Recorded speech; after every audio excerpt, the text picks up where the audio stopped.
नमस्कार। आपकी बात के यूट्यूब चैनल पर आपका स्वागत है। मैं हूं विभाकर। महाराष्ट्र की राजनीति में आजकल बहुत ज़्यादा उथल-पुथल हो रहा है। वो हर एक पार्टियों के साथ है, हर गठबंधन के साथ जुड़ा हुआ है। लेकिन आज मैं नेशनलिस्ट कांग्रेस पार्टी, शरद पवार जी की नेशनलिस्ट कांग्रेस पार्टी के बारे में बात करूंगा और विशेष तौर पे शरद पवार जी के बारे में बात करूंगा। शरद पवार के बारे में ये कहा जाता है कि ना सिर्फ महाराष्ट्र की राजनीति में बल्कि देश की राजनीति में उनकी अच्छी पकड़ है और महाराष्ट्र की राजनीति के नब्ज़ से वो पूरी तरीके से वाकिफ़ है। और हो भी क्यों नहीं।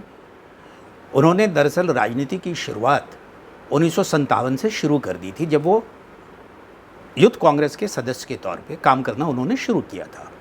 और 1967 में वो विधानसभा के सदस्य के तौर पे निर्वाचित हुए और 1967 से लेके अभी तक वो या तो विधानसभा के रहे सदस्य या फिर लोकसभा के या फिर राज्यसभा के। तो वो सक्रिय राजनीति में लगातार उनकी भागीदारी रही। यही बात सिर्फ उनके साथ नहीं जुड़ती है, वो महाराष्ट्र के सबसे कम उम्र के मुख्यमंत्री बनने का भी उनको सौभाग्य मिला था, जब 1978 में महज 38 साल की उम्र में वो मुख्यमंत्री के तौर पे उन्होंने शपथ ली थी। और उसके बाद 3 बार और वो मुख्यमंत्री रहे। आखिरी जो उनका कार्यकाल था 1993 से 1995 के बीच का था।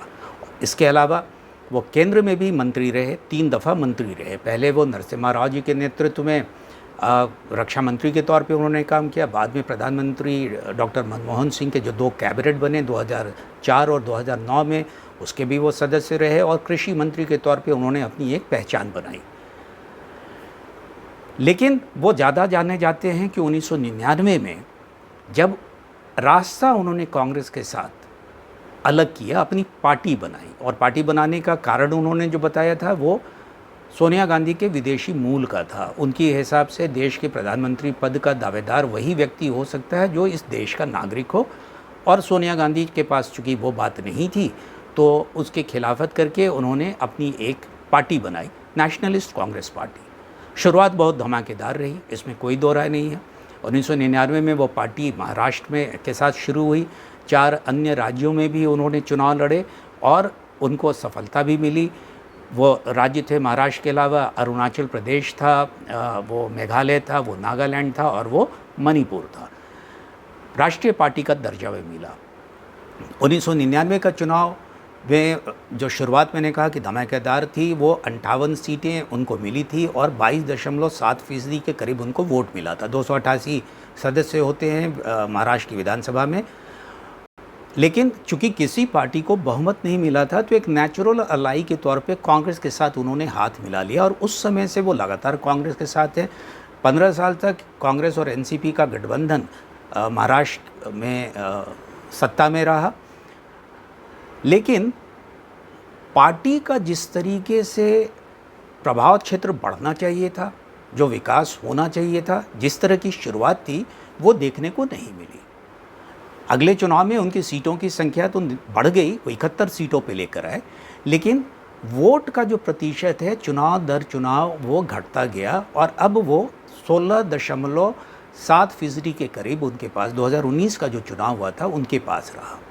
एक दूसरी जो बात जो उनके साथ ये रही कि महाराष्ट्र के भीतर में 6 अलग अलग क्षेत्र होते हैं चुनावी दृष्टिकोण से। अगर आप बात करें, उत्तरी महाराष्ट्र की बात हो जाती है, कोंकण का बात होती है, विदर्भ है, जो मुंबई और ग्रेटर मुंबई का इलाका है, मराठवाड़ा और पश्चिम महाराष्ट्र की बात आती है। एनसीपी के बारे में जो उसकी ज़मीन पर जो जहाँ तक पकड़ की बात होती है, वो मोटे तौर पे जो पश्चिमी महाराष्ट्र, वेस्टर्न महाराष्ट्र और मराठवाड़ा, यहाँ तक ही वो सीमित होकर रह गई है। जिन इलाकों में जैसे कोंकण में उसका कुछ पहले तक प्रभाव होता था, लेकिन उनके जो कई बड़े जो नेता थे उस क्षेत्र के, उन्होंने पार्टी का साथ छोड़ दिया है। तो संगठन के तौर पे भी पार्टी पूरे प्रदेश में अपने आप को मजबूत नहीं कर पाई है। ज़मीन पर उस तरीके से उसके पास वो ताकत नहीं है और सीटों और वोटों के हिसाब से भी नहीं हो पाता है। तो मोटे तौर पे उनकी एक छवि बन गई है कि वो मराठा के नेता है। लेकिन मराठा का नेता हो जाने के बावजूद अब वो जो कंस्टिट्यूएंसी है वो शिवसेना उद्धव ठाकरे के साथ भी उनको बांटनी पड़ेगी। और इन सारे चुनौतियों के बीच में जो एक बड़ी चुनौती जो अधिकांश पार्टियों में जहाँ पे लोगों ने अपने परिवार को आगे बढ़ा के काम करने की कोशिश की है, उसको ये झेलनी पड़ती है और वो एक तरीके के विद्रोह की बात होती है। परिवार में विद्रोह, पार्टी में विद्रोह।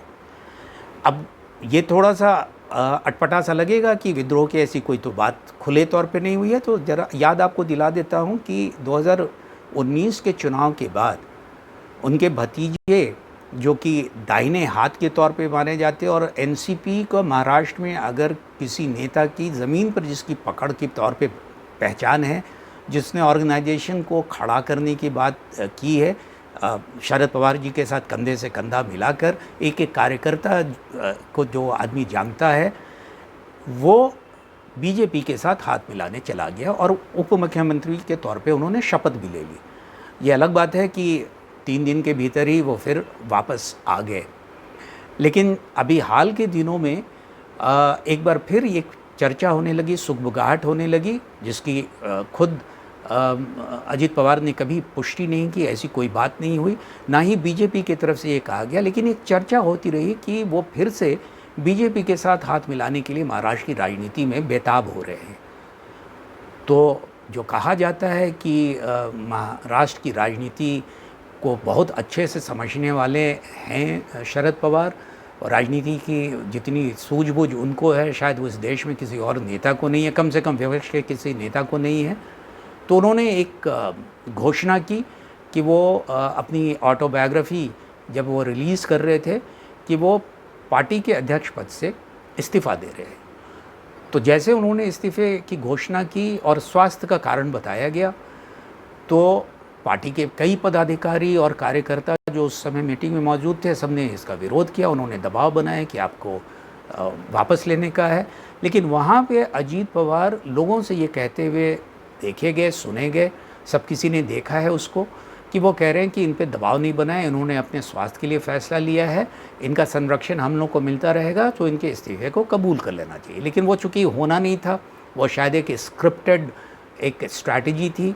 कुछ दिन के बाद उन्होंने वापस ले लिया, 48 घंटे के बाद, 72 घंटे के बाद उन्होंने वापस ले लिया। और इस बीच में जो विपक्ष के जो दल भी जो थे, कांग्रेस हो या बाकी और नेता हों दूसरी पार्टियों के, उन्होंने भी उनको कहा कि इस समय देश को आपकी ज़रूरत है, राजनीति में आपका रहना ज़्यादा ज़रूरी है। तो उन्होंने व्यापक हित में, देश के हित में, राज्य के हित में, पार्टी के हित में, जनता के हित में उन्होंने ये फ़ैसला ले लिया कि वो वापस आ गए।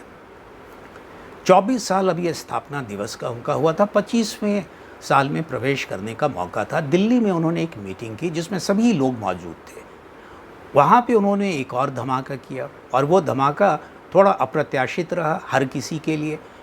वो ये रहा कि उन्होंने पार्टी के 2 वर्किंग प्रेसिडेंट बनाने की बात कही, जिसमें एक उनके बहुत ही विश्वस्त साथी रहे, पूर्व केंद्र के मंत्री रहे प्रफुल्ल पटेल साहब, और दूसरा उन्होंने अपनी बेटी सुप्रिया सुले को वर्किंग प्रेसिडेंट बनाया।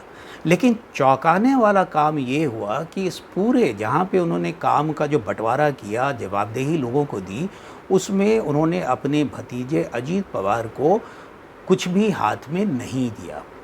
दरअसल महाराष्ट्र यूनिट की देखभाल करने की जवाबदेही भी जो है उन्होंने बेटी सुप्रिया सुले को सौंप दिया।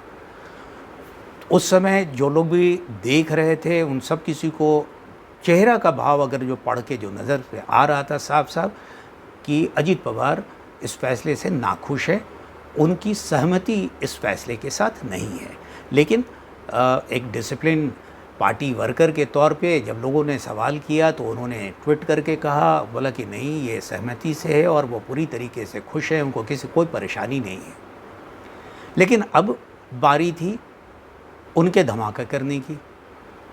अब कल उन्होंने सभी पार्टी नेताओं के मौजूदगी में मुंबई में उन्होंने कहा कि मैं लीडर ऑफ अपोजिशन के पद को छोड़ना चाहता हूं, मुझे इसकी जवाबदेही से मुक्त किया जाए, और दरअसल मुझको महाराष्ट्र यूनिट में काम करने का पार्टी के एक कोई पद दे के इसकी जवाबदेही सौंपनी चाहिए। 25 साल का सफ़र हम पूरा करने जा रहे हैं, आज तक हमने मेजॉरिटी नहीं हासिल की है। सच्चाई ये है कि मेजॉरिटी की बात तो छोड़ दें, जो कि 145 सीट चाहिए होगी उसके लिए। 100 का आंकड़ा नहीं हुआ है, और एक हिसाब से देखेंगे तो कभी 1/3 का भी आंकड़ा जो कि 96 सीटों का बनता है वहाँ तक छू नहीं पाई है। ज़्यादातर जो सीटें वो जीत पाई, वो 71 सीट जीत पाई थी, वो भी 2004 में। उसके बाद से उसकी संख्या जो है सीटों की घटती गई, 2009 में भी घटी और 2014 में भी घटी, और 14 से बेहतर उन्होंने 2019 के चुनाव में किया, जब 54 सीटें लेकर आए। लेकिन पार्टी का जो प्रभाव क्षेत्र है वो बड़ा नहीं हो सका, उसके सीटों का संख्या नहीं बढ़ पाई है। तो कुछ न कुछ परेशानी ज़रूर है पार्टी के भीतर में, उसको दूर करने की आवश्यकता होगी। और सच्चाई ये है कि जो 6 हिस्से में इलाकों में महाराष्ट्र को बांट के देखा जाता है कि पश्चिमी महाराष्ट्र, मराठवाड़ा, उत्तरी महाराष्ट्र, विदर्भ, कोंकण और मुंबई, ग्रेटर मुंबई का इलाका, तो सिर्फ मराठवाड़ा और पश्चिम महाराष्ट्र के इलाके को अगर आप छोड़ दें, जहाँ पे एनसीपी मजबूत है, मराठों का वो प्रदेश है, इलाका है, वहाँ पे कोऑपरेटिव्स भी बड़ी संख्या में हैं, किसानों की बात होती है, तो जो शरद पवार की जो छवि भी है कि वो मराठा नेता हैं, वो वेस्टर्न महाराष्ट्र और मराठवाड़ा के नेता हैं, ये बात बिल्कुल स्पष्ट हो जाती है। और बाकी इलाकों में उनकी उतनी पकड़ नहीं है। कोंकण में थोड़ा सा प्रभाव का क्षेत्र आता भी था, लेकिन हाल के दिनों में कई उनके जो दिग्गज नेता वहाँ के थे, उन्होंने उनका साथ छोड़ दिया है। तो अब चुनौती एग्जिस्टेंशियल हो गया है, यानी उनकी ज़मीन पर कितनी पकड़ रह गई है इस 25 साल में, इस चीज़ को लेकर अभी चुनौती हो गई है। अब उस चुनौती से निपटने का वक्त था। साथ में जो देश में एक विकल्प देने की बात हो रही थी कि उसमें भागीदारी करने की बात है, लेकिन अब जो घर के भीतर ही जो विद्रोह के जो स्वर जो सुनाई पड़ रहे हैं, ये एक चिंता की बात है। इसके पहले कि ये एक चिंगारी कोई बड़ी आग में तब्दील हो जाए और एनसीपी को उसका बहुत बड़ा खामियाजा भुगतना पड़े, बड़े पवार साहब को कुछ न कुछ ऐसा करने की आवश्यकता होगी। जिस राजनीतिक सूझबूझ की जो बात कही जाती है कि उनके पास है, तो उस राजनीतिक सूझबूझ को करते हुए घर के लगे इस आग को बुझाने का काम करना होगा। तो इस अंक में बस इतना ही। अगले अंक में किसी और मुद्दे पर आपसे बात करूंगा। जाने से पहले आपसे गुजारिश होगी कि आपकी बात के इस यूट्यूब चैनल को आप ज़रूर देखें, लाइक करें, शेयर करें और सब्सक्राइब करना ना भूलें। नमस्कार।